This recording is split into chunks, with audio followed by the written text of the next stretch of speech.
الله أكبر الله أكبر ولله الحمد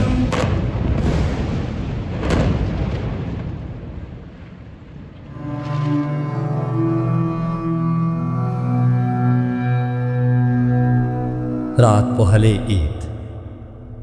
অন্য কোথাও শিশুরা এখন নতুন জামার গ্রান নিচ্ছে, মা রাখছেন সুগন্ধি সামাল, বাবা ছেলের জন্য ঈদের সালামি গুছিয়ে রাখছেন।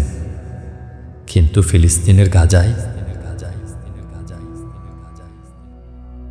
এখানে রাত মানে এক আতঙ্ক।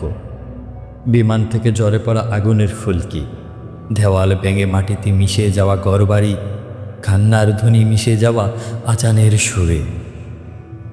আজও ঠিক তেমনি এক রাত। ছোট্ট মরিয়ম তার বাবার বুকে মুখ গুছিয়ে বলল, বাবা, এবার এতে আমি কি নতুন জামা পাবো? বাবা শুধু ওর মাথায় হাত বুলিয়ে বললেন, ইনশাআল্লাহ মা। কিন্তু তার কণ্ঠে ছিল দম চাপা কষ্ট। জানেন, গাজার আকাশে ঈদ মানে নতুন ভয়, নতুন মৃত্যু।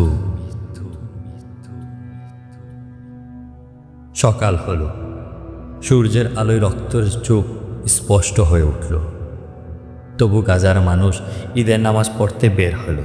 ধ্বংসস্তূপের উপরে দাঁড়িয়ে দুলু মেখে চোখের কোনো অশ্রু লুকে তারা তাকবীর তুললেন, আল্লাহু আকবার, আল্লাহু আকবার।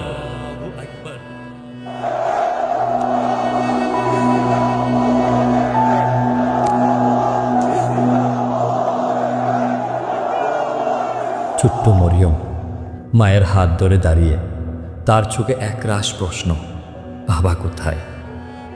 বাবা কি ঈদের নামাজ পড়ছেন? কেউ উত্তর দিল না। মা শুধু মরিয়মের বুকে টেনে নিলেন। চোখ থেকে নীরব অশ্রু গড়িয়ে পড়ল মরিয়মের মাথায়। ফিলিস্তিনের আকাশে ঈদ এইভাবেই আসে, কখনো বাবা হারা শিশুর চোখে, কখনো বিধ্বস্ত মায়ের আর্তনাদ, কখনো ধুলোমাখা মাটির উপর দাঁড়ে ঈদের নামাজ। তবু ঈদ আসে, তবু ওরা তাকবীর তুলে, তবু গাজা বেঁচে থাকে প্রতিরোধের দ্বীপ জেলে। কিন্তু এই পৃথিবী, সে কি একদিন ফিলিস্তিনের জন্য সত্যিকারের ঈদ এনে দিতে পারবে?